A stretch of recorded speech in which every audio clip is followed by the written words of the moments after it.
I have been sitting here talking for 20 minutes and just realized I wasn't live. So I've been sitting here and I think nothing's gone through at all. Unbelievable. I'm talking here for 20 minutes and didn't even realize I hadn't gone live. This is crazy. I am horrified. Well, I'm going to just give up because I don't have anybody here anymore. And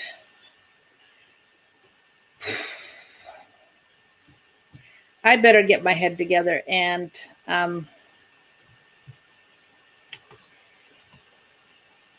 so we will. Oh, I cannot believe I was here talking for 20 minutes and didn't realize I hadn't gone live. I'm horrified. I am so very, very, very sorry. So everything that I've read didn't get to hear at all. There must be a reason for that. So I'm going to try again. This is just really embarrassing. What a day. Pam, I'm so sorry. Helen, I'm sorry. I do not know what happened. I forgot to hit go live, I guess.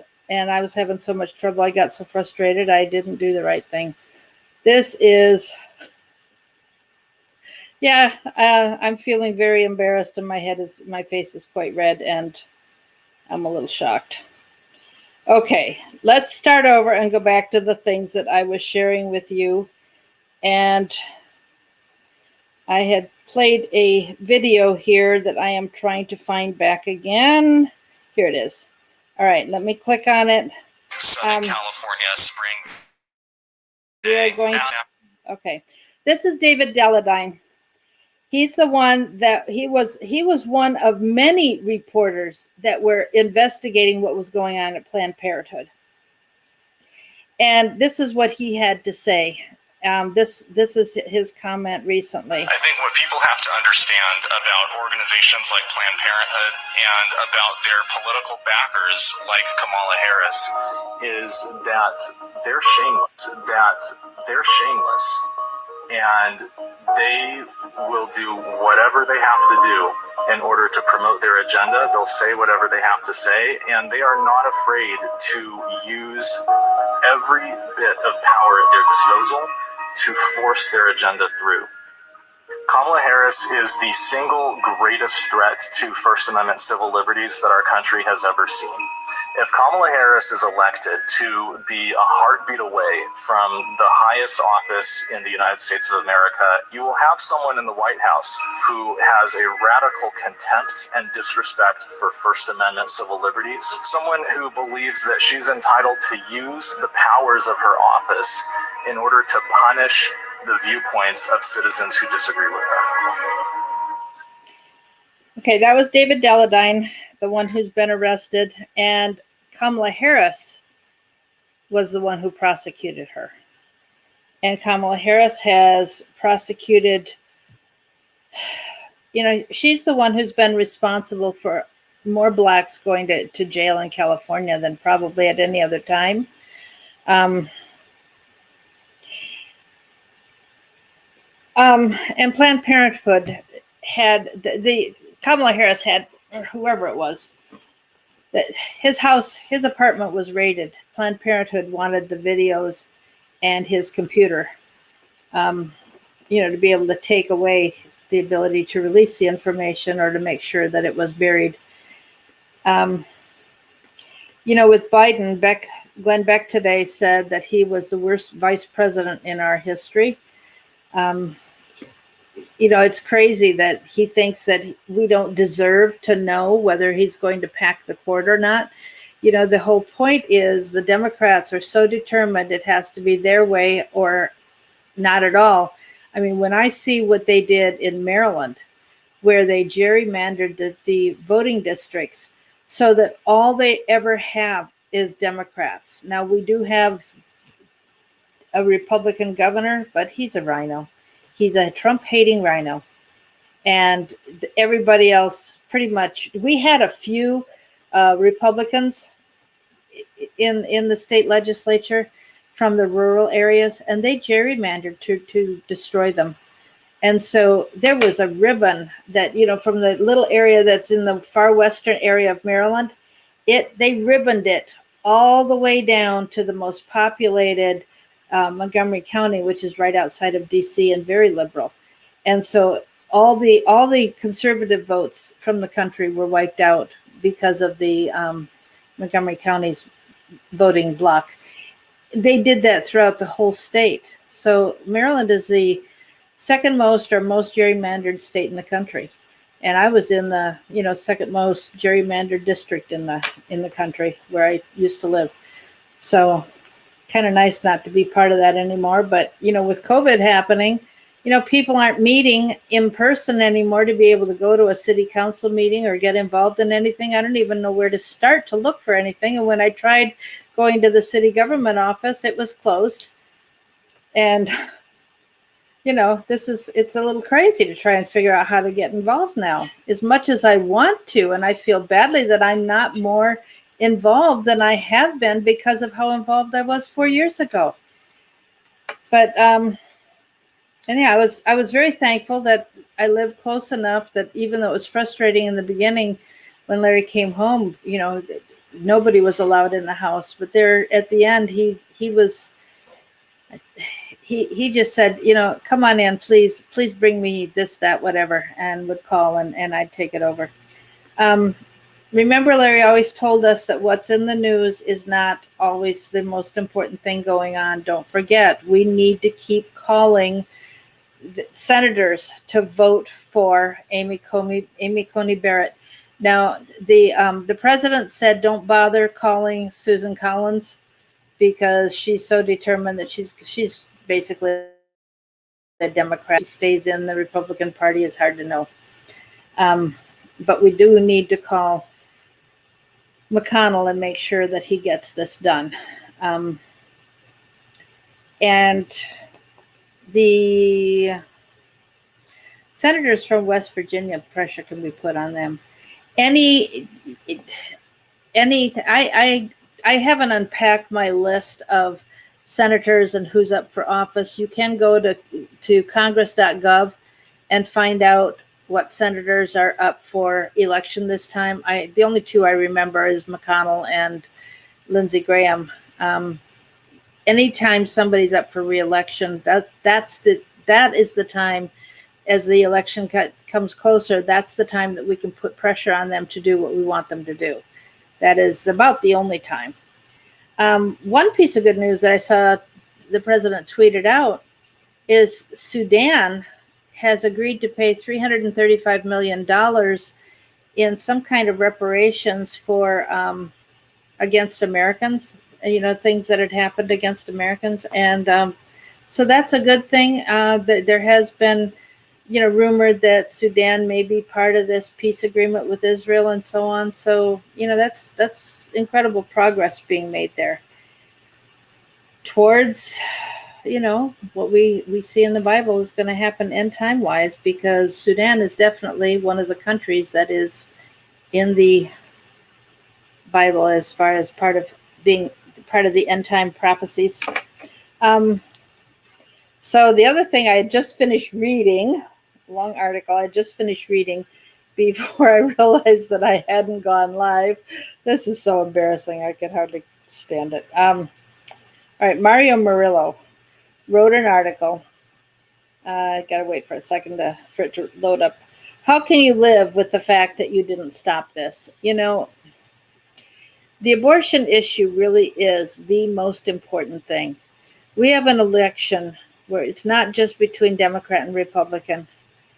It's really a literal question between life and death, just like I've said over and over with Deuteronomy 30. I set before you life and death, blessing and cursing. Therefore, choose life that you may live. Because think about it, folks. If they're willing to kill a baby in utero, if they're willing to kill a baby that is born and has survived an abortion, if Governor Northam in Virginia is willing to let a baby be born and then let the mother decide that she doesn't want it and therefore it can be executed after birth, at what point there was that guy from, one of the big schools out east, who thinks that, you should be allowed to kill your baby up to age 2 if you decide you don't want to be a parent after all. I mean, how far is this going to go? And um, uh, when I think of the pedophilia and the torture that is happening with satanic ritual abuse, and the babies and children that are abused and tortured to get their adrenaline, to create this adrenochrome that they're using, and so on.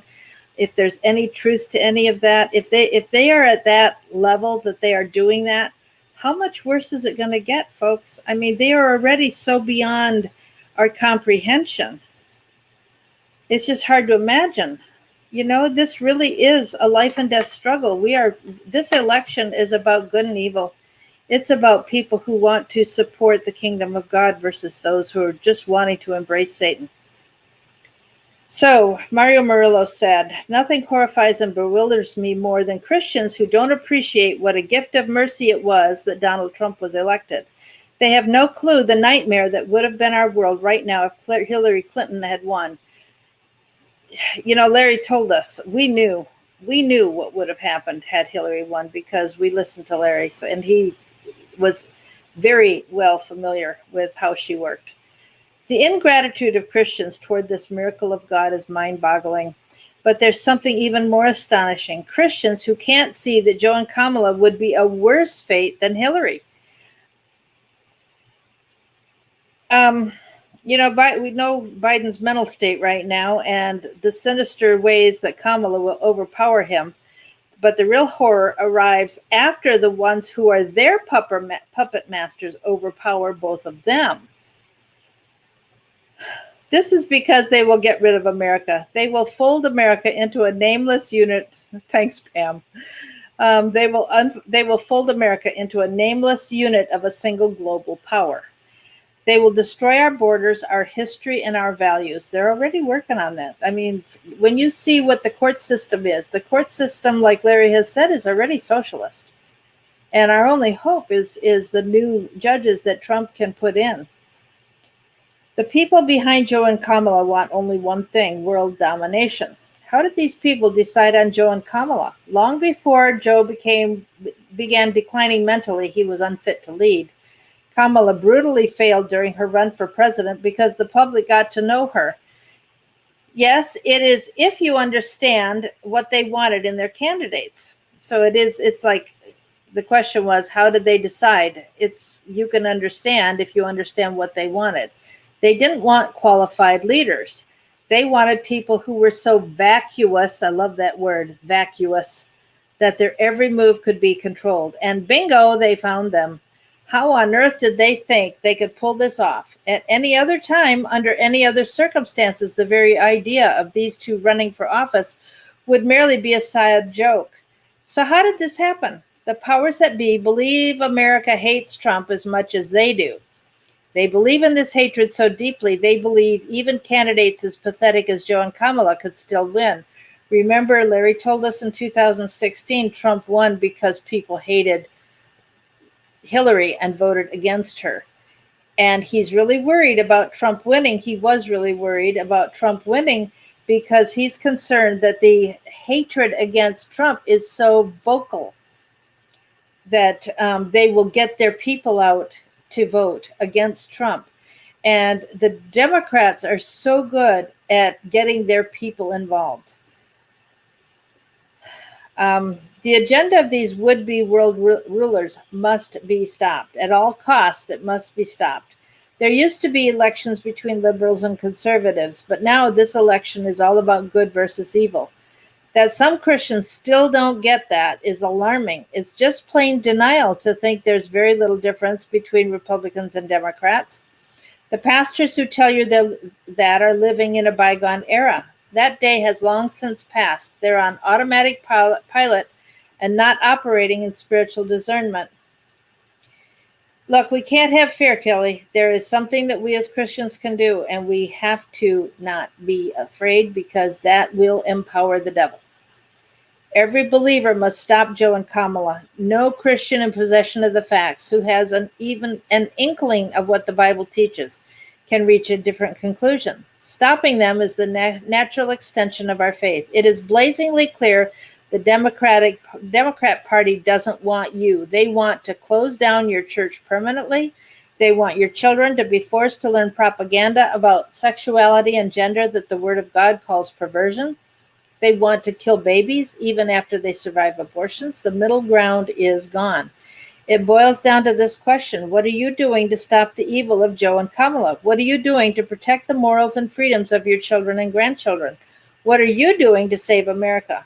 Stopping evil is the elephant in the room for lukewarm believers. They want to deflect. They bring up the poor or the immigrants or some other peripheral social issue as a way of easing their conscience about Democrats.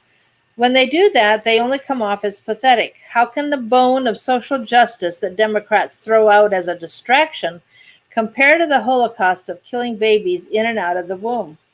It is the inescapable moral duty of believers to stop them. The question is, how do we stop them? This creates another mind freeze in lukewarm Christians. The only way to stop them is to vote for Donald Trump. There really is no other alternative. Nothing else works. You can convince yourself that by not voting or voting for someone else, you're doing what's right, but I'm sorry you're not. Elections are the single opportunity for us to choose leadership, and the only way to stop the wrong people from winning is to vote for the right people. Here's what's coming if the left wins. They will defund the police, close down churches, codify immorality, fire people who don't agree with the LGBT agenda or speak against it. Churches will be forced to hire gay applicants. Abortion will be expanded under a state-run and funded Planned Parenthood. They will let socialism kill our economy and lower your standard of living permanently. The state will take your guns. The state will raise your children. America will no longer be a constitutional republic. The Bill of Rights will be nullified. Forget the America you knew and prepare to be a client state of globalists. Can you live with that? Can you live with making your children and grandchildren live with that? Dear brothers and sisters in Christ, can you live with the fact that you didn't stop this?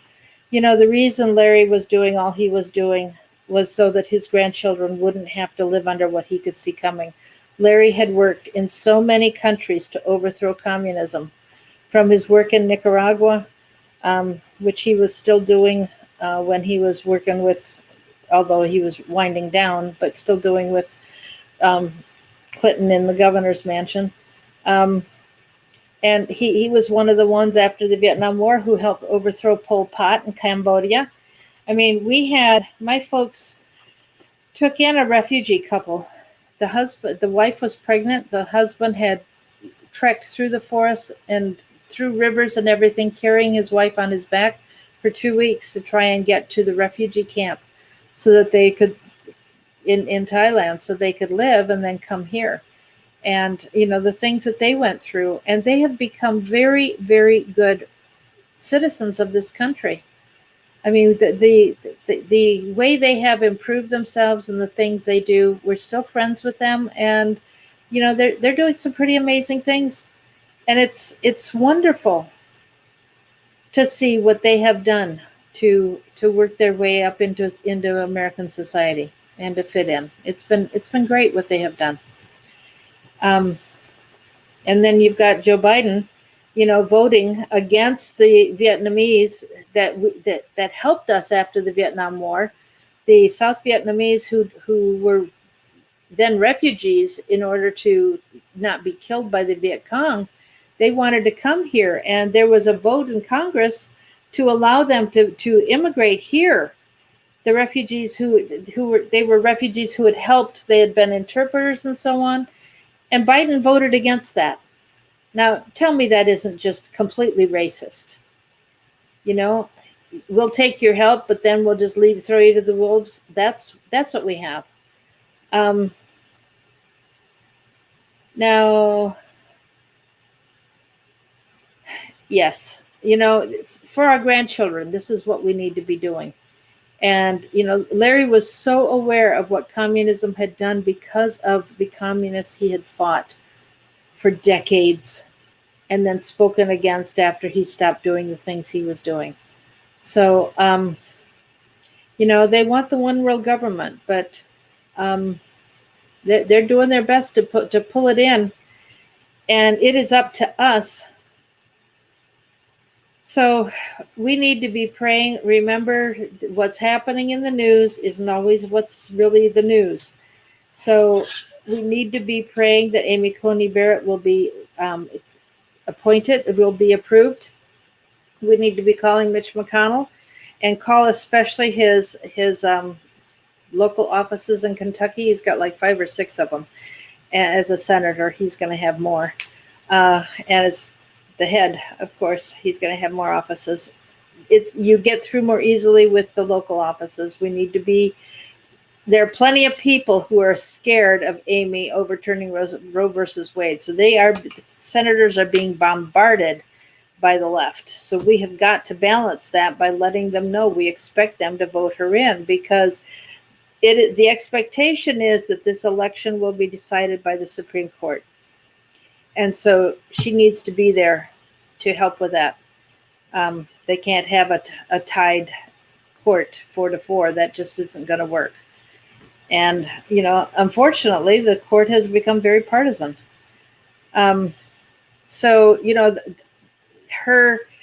what's going to happen with her in the Senate is happening this week while everybody's talking about Biden.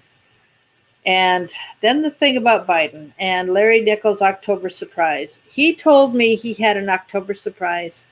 He told me 2 things. He has an October surprise, and as soon as it comes out, they're going to be sending the assassins after him again.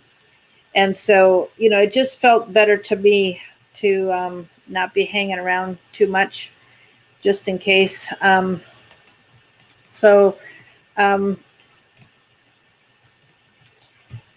Edward, the problem with going to another country is you are obviously an expatriate, and when push comes to shove, they will take out the expatriates.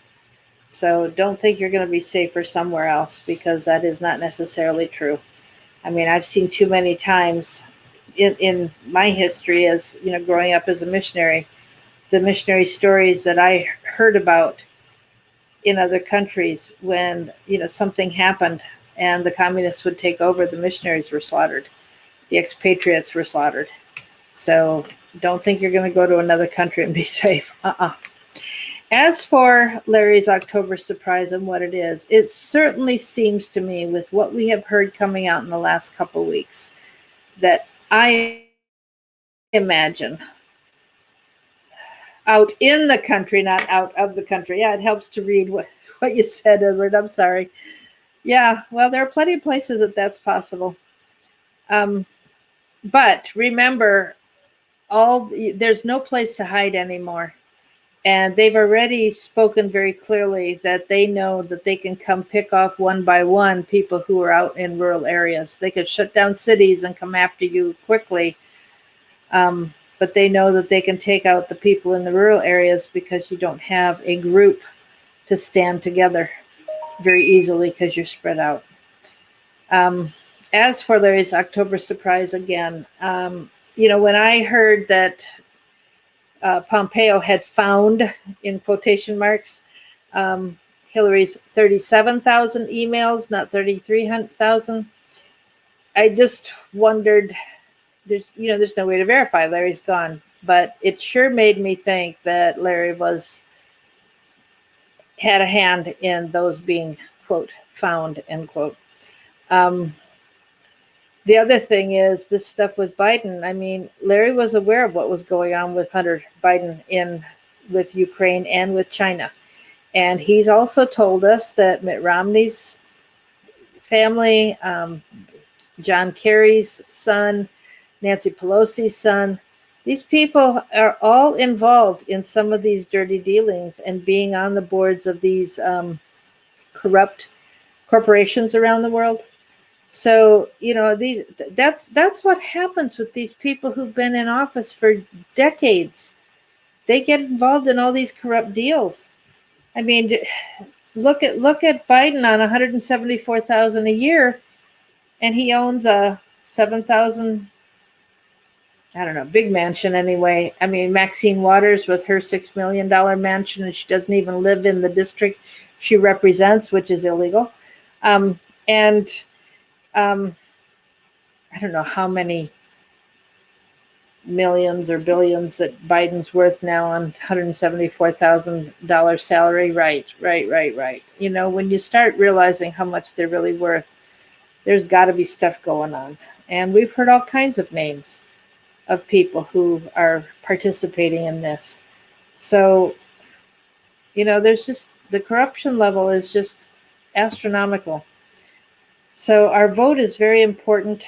And the only thing, like Larry has said over and over again, the only thing standing in the way between our going down completely to the New World Order is President Trump, the one person, and anybody who's helping him. And we know, you know, Nancy Pelosi's threatening a military coup. A lot of the military are not willing to support the president. The question is, very many of the people at the top, because, you know, Obama got rid of the good guys at the top and put in his. They're mostly political appointees who will do what they're told.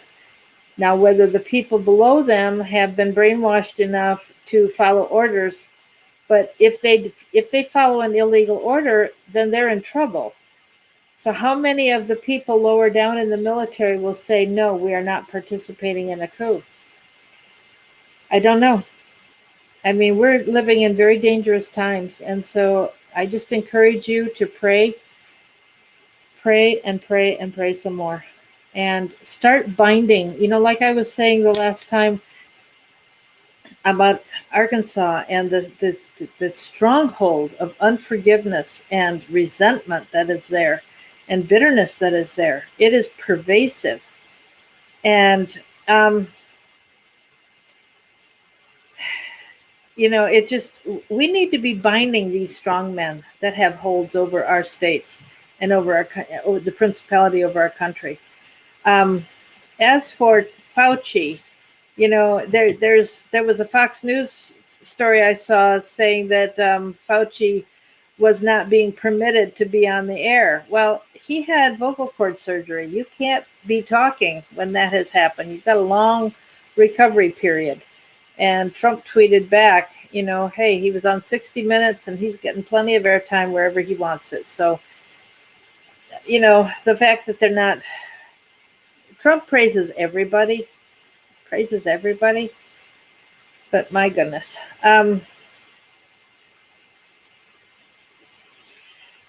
Donna, yes, I did. I was aware of that.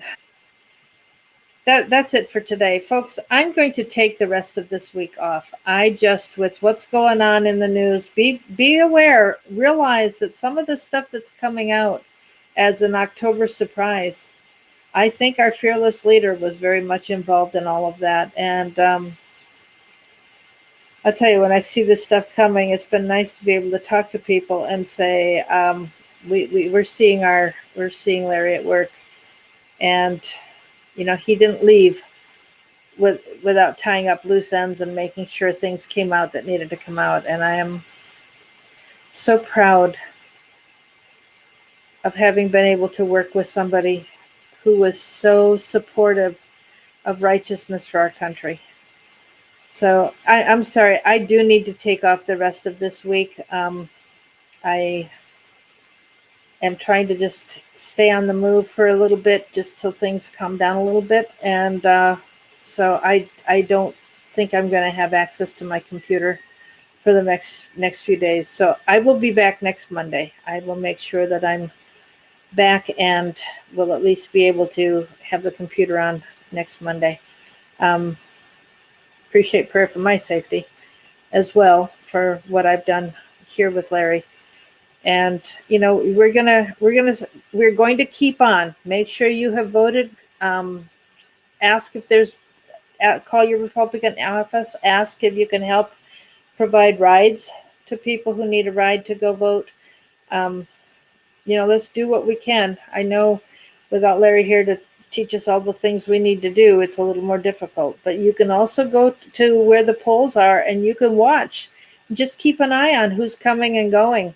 And, call the Board of Elections and say, report when you see somebody coming in. You got to watch faces carefully because, it used to be that they would, change shirt and come back. Now they're doing a lot of rental cars and going across lines and everything. Anyhow, folks, I have needed this time because it's been hard to come back and not.